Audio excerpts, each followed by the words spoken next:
to a sandwich shop and you'll get a sandwich that'll change your life. Yeah. And I was like, look, I bought a restaurant because I loved the Reuben that much. Yeah. And I had people that came in and they were once a week, twice a week for the same thing. And it was a New York style deli in Monroe, Louisiana. Yeah. And so you can find really, really good cuisine. But I also have people ask me all the time, why do you go to Standard every morning? Yeah. And part of that, realtors, if you're watching this, from that economic development world, there's now we have 3 places, but there's 3 places where you can find someone that's not from town that's coming to town. Your best local coffee shop, if you have one. Yep. And working in the mayor's office and being 2 blocks away, the best one in Monroe, I would say 7 Square and Standard are your 2 best locals. So you can find people in there. Then your best nice restaurant, which is now Coco and Parish. We would always go to Parish and things like that. And that third new one is Hotel Monroe. Oh, yeah. So if you want to meet people that are not from here that are looking at this region, and it happened 100 times in Standard. But you even go, I think about it, you got Geno's, you got Janusis. Oh, no, this is a lot of great restaurants. Aperos. It's just like, you've got Delta Biscuit, you got, it's just like, so many folks that it's mind blowing to them. And people say, what's the power of a restaurant or whatever for your community? It's literally like setting the hook. Yep. It is like, and then once they meet our people, then you're reeling them in. And it's like I sat there yesterday and I told folks, I was there. This is a group that's getting ready to come here and hire close to 1,000 people. And I told them all, they just said, why Monroe? They said, why do you think we should choose Monroe? And I told them this. I said, let me tell you something. If you're telling me that you're going to get a third or so, or some of your people from an NFL market, that's where they're coming from. A lot of folks that were in the room were in some big major metropolitan cities. I said, the value add here is I'm going to give you 8 hours of your life back. I said, because I can be anywhere in this parish in 30 minutes. Your people are going to be stuck in traffic for an hour and a half. And why does that matter? It matters because you have time for your family. It matters that you can get to your kids' practice. It matters because if your wife is into symphony, she can sit on the board. She can be involved. If your husband likes, whatever it is, we've got it here for them. If your kid has something they want to be involved in, we could be here. Not only that, I said, hell, everybody has my cell phone number. I said, but you can get a great public school education. You're not having to spend thousands on that. I said, but in the end, I said, Lumen, that was here. You walk on campus, it was a mini UN. The challenge was getting people here. The next challenge was telling them that they may have to transfer somewhere because Monroe is sticky. This region is sticky. Sterlington, West Monroe, the parish, right? All around us, we're a community that people just get rooted and they stay and they love it. And that's why our people, the affordability here, I said, you're going to be able to give people more time and more money in their pockets for them to pursue things that make them happy. And whether it's their family, whether it's outside things, and you can be anywhere in the world, you could fly Monroe, you could do the things you need to do. But the value add here is that you're not going to be able to beat our people, and you're not going to be able to beat the atmosphere that we have here, and the optimism and the this newfound swagger, in a sense, that this area has. And man, it was just, at the end of the day, they're like, okay, boom, we'll be in touch. Like we're like, what's our next action item? Because I have no doubt they've already been here, and they have been. It's been just reaffirming to hear it out of every leader's mouth that, and from people who have matriculated here from other areas to say he's not wrong, like everything he's saying is true, right? And so I would add there's just a lot going on, and if you, I really like DJ to talk about, like, because a lot of people are like, hey, what is going on? Because man, look, so. We were talking the other day, so you're talking about livability of your city, right? So you start to see our first term, some investments in our parks and recreation. You're about to see a new playground at Forsyth Park that people have been asking for. Thank you to Miracles to Milestone. I drove by, I want to say 2 mornings ago, and I held the horn down while the state championships are going on for tennis. We have I think I saw Public Works Director, Morgan, Ray Wright. Like, I saw the whole team. I'm like, I know what they're talking about. Yeah. So the playground's getting ready to get demolished at Forsyth Park. This beautiful ADA accessible playground will be built. Every one of our playgrounds from now on in the city of Monroe will all be ADA accessible. They'll have things to do for children who may have sensory needs. They'll have things to do for kids who may have mobility challenges and I say kids, sometimes there's parents or grandparents with mobility challenges that want to interact with their grandkids or their kids on the playground and they can't. And so beautiful, beautiful playground that has been fundraised by Miracles to Milestone. Thank you, Hillary and Dr. Sermon, for just loving this community, and thank you for your mission in doing this. Also, we've got, the candy company. As many of you know, we bought the old Beaird Horn Candy Company downtown. Because of this new influx and all of these new housing studies that have came out, you have a developer right now who's under due diligence. They want to build hotel, housing, condos, also included in that for all of our where are you going to park downtown people, even though all of 40% of downtown is all free and public parking, meaning that, you walk more from the parking lot of the grocery store and around the aisles than you can anywhere in downtown. Don't get me started on that. I won't. But it will also include elevated parking garage for everybody else in the downtown core. What they want to build there is a riverfront development, whatever the Corps of Engineers will let them develop off the riverfront, meaning like the public access, meaning like a boardwalk or a true seawall type step-down access.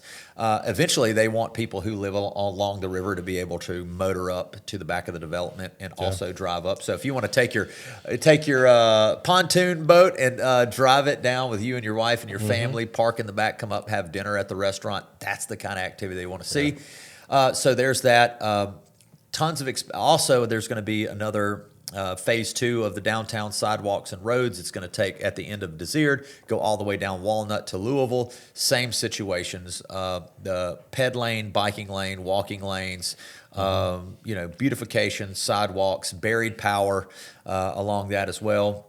What else is going on? Winsboro Road, Jackson Street, and more sidewalks and lighting and beautification going on there. Just 7.5 miles worth of sidewalks. I may have a development coming to Jackson Street. Nice. because of that. They had no idea that. I was like, hey, look, well, I know you may not know this, but this is coming in here. We got this property here. Would you be interested in something like this? Because sidewalks and lighting are going to be coming from Beaird down to new investment that they're expanding there. Beautiful new building off Jackson Street. Mid-South's new expansion. It's going to end there at Plum. So it'll go from Plum all the way into our downtown past St. Francis. And it'll meet up with Beaird. All new lighting. I say lighting. We have lighting standards now throughout the city. If you don't know, all new lighting that's being installed on all of our sidewalks all match one another. So when folks say, well, why does this part of town look different from this part of town? Well, no longer, because when we start to move these projects, our lighting standard will be implemented wherever we are in the city. Our planting standard will be implemented wherever you are in the city. And so it's just our way to say that. Those damn teddy bear magnolias, huh? Yeah. Oh, yeah. Yeah. Watch out planting trees. Anyway, so just know that, and by the way, if you see trees being planted, just know that we worked with a landscape architect. And they have an arborist on staff. And they suggested the type of trees that will survive. So if they don't survive, don't blame me. Blame the landscape architect and arborist who was on the deal. All of that information is in the downtown study. Road.city. Phase 2, all of that. I mean, from how things should be painted, all of that's in there. It's a little bit laborious in the read because of how intensive it is in that development. It is, and the beauty of this was we spent a year and a half, because when we took over, we were in the middle of COVID, nothing was happening, and I said, well, let's get to work planning, and so we engaged the community. The community really stepped up and said what they would like to see. On top of that, I'll tell you what we're working on. Right now, thanks to the community members, we passed a renewal of a 1% sales tax for infrastructure upgrades. So we are working on somewhere between a $120 to $180 million bond package for road and streets improvements, because that's exactly that's the tax that fixed roads. We were at the end of the tax, and so there was no more money left over. I mean, before we got in office, the city had bonded out all of that money. So the progress that you saw, that quick and, like you said, progress you saw was all pay-as-you-go cash projects. and we still got stuff done. And so over $120 million worth of infrastructure in 3 years, 2.5 years, pay as you go. So imagine now that we have the ability to bond and move more projects now. So if you wonder why you want to see pothole efforts happen, we'll support this bond because it's the road improvements. We've spent tons of time looking at the streets that need it the most. Drainage improvements, more improvements to our sewer treatment plant, but most importantly for the above ground folks, improvements to our parks and recreation centers. And so our public parks are going to get a heavy investment in walking trails, in playground equipment, in all the things that the community said they would like to see there, right? More beautification, signage, all the things that make it more inviting for our community to go out with their families. So our parks haven't seen significant investment in just decades. And so this is an opportunity for us to do it. So you'll see a lot of communication through the city, through City Hall, about what this looks like, what streets are, planned for improvements. We have picked some main corridors, and we've also picked some not so trafficked, like, as I say, neighborhood streets that are in rough shape, but the traffic count may not be that high, but they still need some improvements. Yep. And those were all being driven by your city council members who said, "Hey, Mayor Morgan, here are the streets we would like to see within our own communities." And so those decisions were made by your council members. And so hopefully we'll try to get this thing out really soon. We've been working really hard. We're kind of baking the cake, getting estimates on what those projects are, but it will be a massive bond package that you've already approved through the voters. Thank you again. And you'll be able to see some improvements really quickly, and seeing it throughout our city. And when you start to see work, but I will remind you this, and I want to say this. If you want potholes fixed, you're going to have to deal with traffic. When you see cones going up, when progress speeds up, traffic slows down. There's going to be some growing pains, and people, again, I get it. Yeah, you see me smiling here now, but people are like, "Why can't you fix a pothole?"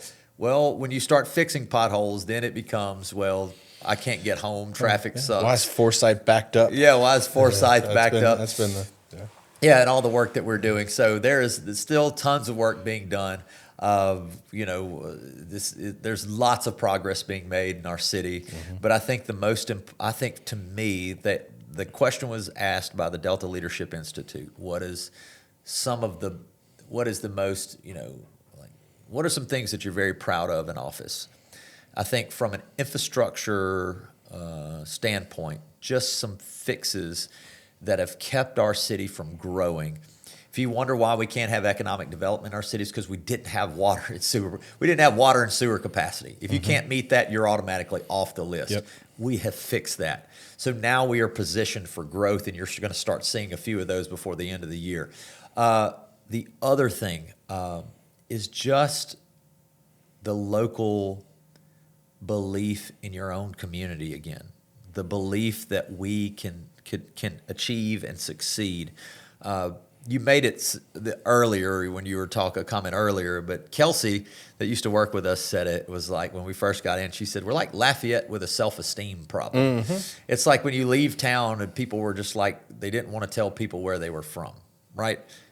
But now I can tell you, when I walk in the halls of Baton Rouge, when I go visit people in New Orleans and in Lake Charles, all my friends that are in this game, they're just like, "Man, what is going on in your part of the state?" Because everybody is talking about what's happening over there, especially in all across I-20.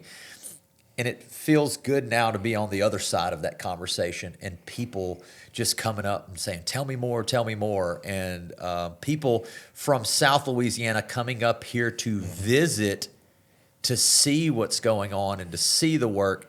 And when we talk about Amtrak, right?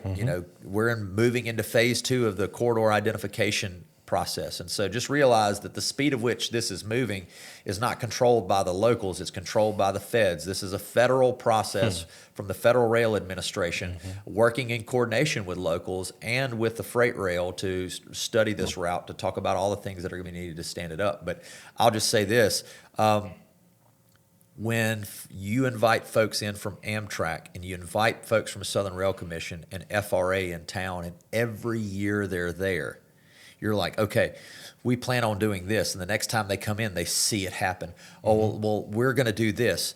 Or they're meeting with a developer that we're all standing in a big dirt pile, and, oh, this is going to be a hotel. And they're all kind of looking around going, oh, okay.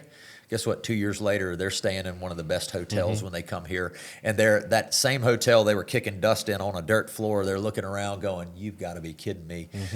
The confidence that builds in people who are going to choose to invest in your community, when they see this growth and they see this investment, it makes it easier for them to come in and say, I want to invest here, because they're not just talking about it, they're actually doing it. Yeah. And it's showing up in ways that matter. And so none of this can be done alone. There are a lot of people at City Hall that make that happen. DJ, you were one of them. Our crew now, our first team, I told everybody, the first team that we got in there was built for speed. We had to move quickly. They had to have the capacity to move quickly. We've found out that 4 years is really just a small runway. Quickest 5 years of my life. My goodness. And that's why it's important that we move quickly and expediently, but also to recognize that the work that we do is so important to the people that we represent, and that it has been a hell of an honor to say.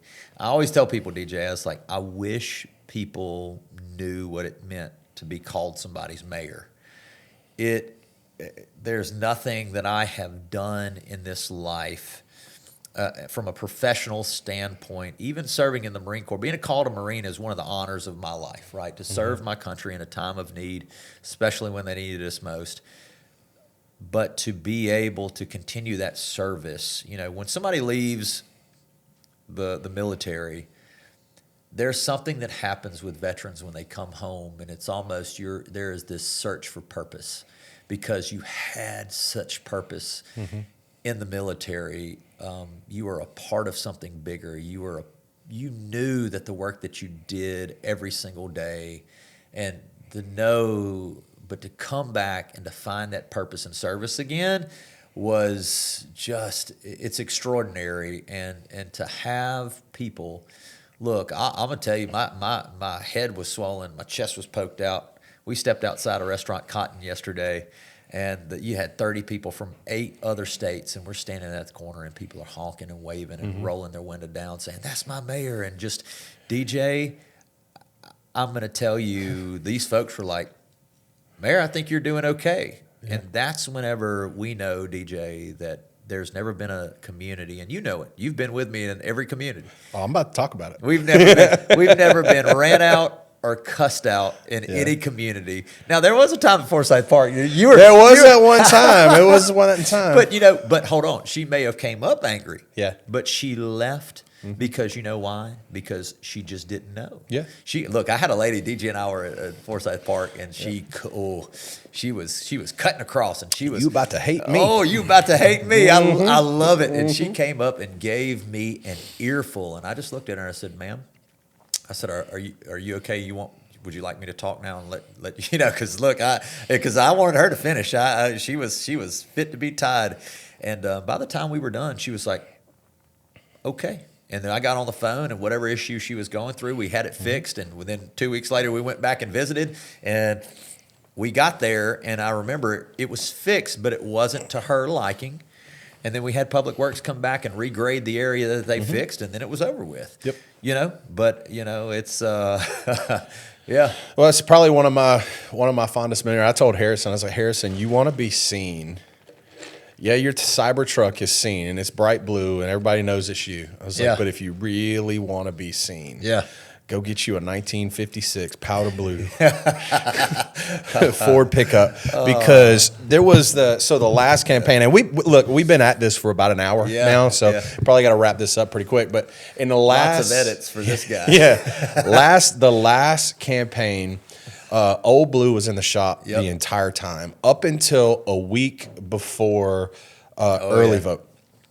And he's like, let's go take a ride. Yeah. And I'm not kidding. If you are having a bad day, Yeah. or you're feeling depressed or just gloomy, and you need to pick up, just go sit in that passenger seat, roll the window down, yeah, and drive anywhere you want in town. And the amount of people that are waving, honking the horn, and like guys that we stopped, and if you know the two of us, you know we can both talk to a wall. So the times we stopped, got out of the truck, and then an hour later got back in to go somewhere else, that it was one of those. I remember at one point I looked at him and said, "Bro, there ain't no way in hell you lose this race. Yeah, there ain't no way." I remember DJ was like, "Your post was Old Blue has entered the race." Yeah, that's right. And, that's right. But it's true. And early on, what I recognized, my other vehicle is a white Ford Expedition. Nothing fancy about it, just like everybody else's white Ford Expedition, right? And I would hear people say, "Well, you're never in my neighborhood." And I'm like, "No, I was just there 2 weeks ago." Yeah. But you drive a truck like that people, no doubt, they know that's Old Blue, that's the mayor's old truck, this, that, and the other. Then people take note, because what's interesting is that I'll tell you right now, I can have my truck parked anywhere in this community, right? And I'll get texts say, "What you doing in my neighborhood?" Or like, "I heard you were at so-and-so's house that day." You know, what I realized is it helped twofold. In a sense, it was a true visual representation that the mayor gets out of City Hall and is in my community or in my neighborhood, right? There's no denying it, right? See Old Blue sitting out there, the mayor's over here, right? There was that. And there was this, and I think that helped us a lot whenever it just showed that we're never too busy to go knock a door to figure out if a problem gets solved. And that type of leadership and representation people really enjoy. And it comes from, DJ, not only just me, but our team being very responsive in doing. Now, have we done everything right in office? There are lots of things that I would love to go back and say, you know what, I probably would have handled that differently. But that's a part of growing in leadership and understanding and really checking your own self and really weighing and measuring how you've been able to lead. But I think it just comes back to, DJ, that this is a part of just that public service piece that people really connect with. And again, I think Old Blue has helped me and be seen and be visible for the people can say, because I'll never forget, you were at the council meeting. Lady was like, "I have never seen you in my community," and this lady, literally, she sits down and I'm so happy this other lady was too. She's like, "I don't know what you're talking about. I live 3 streets down from you, and he was there last week." And I was like, "Oh my gosh!" And you just have to, you have to take it with a grain of salt. You have to realize, but you got to, part of this is realizing that we still have, this is not a victory lap, but we've got a lot of work to do, and it's not going to be solved probably in my lifetime, but if we can continue to put people in office, whether it be the mayor's office or city council or school board or wherever it is that realizes that seat doesn't belong to them, DJ, it belongs to people, and that they never lose sight of that, and that, whatever struggles or bickering that may go on between mayor, council, superintendent, and school board, police jury, whatever, it's not as important. That ego is not as important if it comes, the needs of the people come before ego and self. And that is a 3-word letter that can completely overshadow everything else. And if sometimes the best thing for government to do or people to do is just get the hell out of the way and realize that sometimes you can cut your nose off to spite your face, because in the end, there are times where I felt like people are just trying to get to me, but just by getting to me means people are suffering, right?